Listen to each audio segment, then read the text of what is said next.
ধারাবাহিকের আগামী পর্বতে আমরা দেখতে চলেছি বড় মার শারীরিক অবস্থা খুবই খারাপ।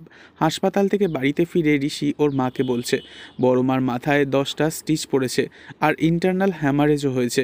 72 ঘন্টার আগে ডাক্তার কিছু বলতে পারবে না। একথা শুনে এরপর বাড়ির সবাই আলোকে বকাবকি করতে থাকলে তখন ঋষি আলোকে বলে, বাড়িতে কোনো সিকিউরিটি গার্ড ছিল না, গাড়িও অ্যাভেলেবেল ছিল না, তাহলে তুমি বড় মাকে নিয়ে গেলে কি করে?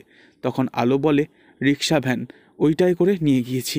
একথা শুনে রেগে গিয়ে আলোর শ্বশুরমশাই বলে, তুমি একজন হেড ইনজুরি পেশেন্টকে সাইকেল রিক্সা করে নিয়ে গেছো? একথা শুনে আলো কি বলবে কিছুই ভেবে পায় না, মুখ নিচু করে দাঁড়িয়ে থাকে। এরপর দেখা যায় বাড়ির সকলের সামনে মেহুলি ঝলমলকে প্রশ্ন করে। উত্তরে ঝলমল বলে, বড় আম্মা নিজে থেকে পড়ে যায়নি, কেউ ঠেলে দিয়েছিল। তখন মেহুলি বলে, কে ধাক্কা দিয়েছিল ঝলমল, নাম বলো। তখন ঝলমল আলোর দিকে আঙুল দেখিয়ে বলে, আলোমা। একথা শুনে চমকে ওঠে আলো আর ঘাবড়ে যায়। তবে কিভাবে নিজেকে নির্দোষ প্রমাণ করবে বাড়ির সকলের সামনে আলো? পরবর্তী আগামী পর্ব জানতে অবশ্যই আমাদের সঙ্গে থাকবেন।